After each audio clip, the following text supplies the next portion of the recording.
When calculating the director's fee, it's important to consider whether or not the director is a member of the Directors Guild of America, DGA. If the director is a DGA member, then it's necessary for your production manager and assistant directors also to be DGA members.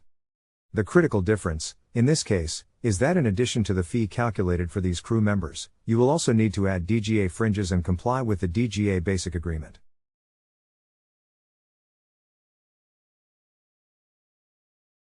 The DGA Basic Agreement is a collective bargaining agreement that sets the minimum standards for compensation, benefits, and working conditions for DGA members who work on film and television productions. It covers issues such as working hours, overtime, meal and rest breaks, safety, and other important matters. By taking a quick look at the Directors Guild of America, DGA, website, you can find information on the rates and guidelines outlined in the DGA Basic Agreement. This agreement covers the rules and regulations surrounding compensation, benefits, and working conditions for DGA members who work on film and television productions. If you have any questions or require additional assistance with determining DGA salaries and fees, don't hesitate to contact the DGA directly. Their representatives are eager to help and can provide guidance in the right direction.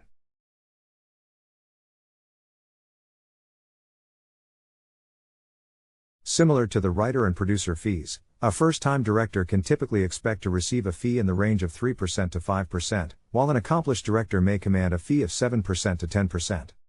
However, it's important to keep in mind that these numbers are not set in stone and may vary based on factors such as the size and scope of the project, the director's level of experience and reputation, and other relevant considerations. Regardless of the specifics, the key to determining the director's fee is the same as with other crew members. Based on our budget of $4,500,000, I believe a fair fee for the director would be in the range of $80,000 to $90,000.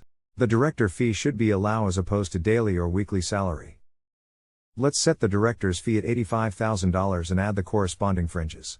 Since our director is not a member of the Directors Guild of America, DGA, we do not have to add DGA fringes to their fee. I propose that we provide the director with a personal assistant. The role of a director carries significant responsibility, and as a producer, it's my responsibility to provide them with the support and resources they need to succeed. During the budgeting process, we should determine whether we can afford to provide this level of support.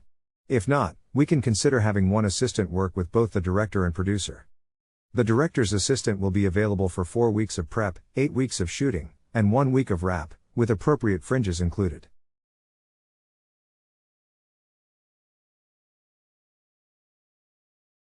I believe it's important to support the director's well-being and productivity by reimbursing them for expenses related to meetings, lunches, and appointments. I propose that we add $2,500 to the entertainment line in the director's section of the budget.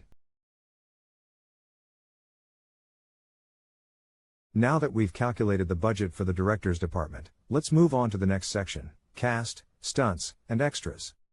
These are crucial components of any production and require careful consideration when it comes to budgeting.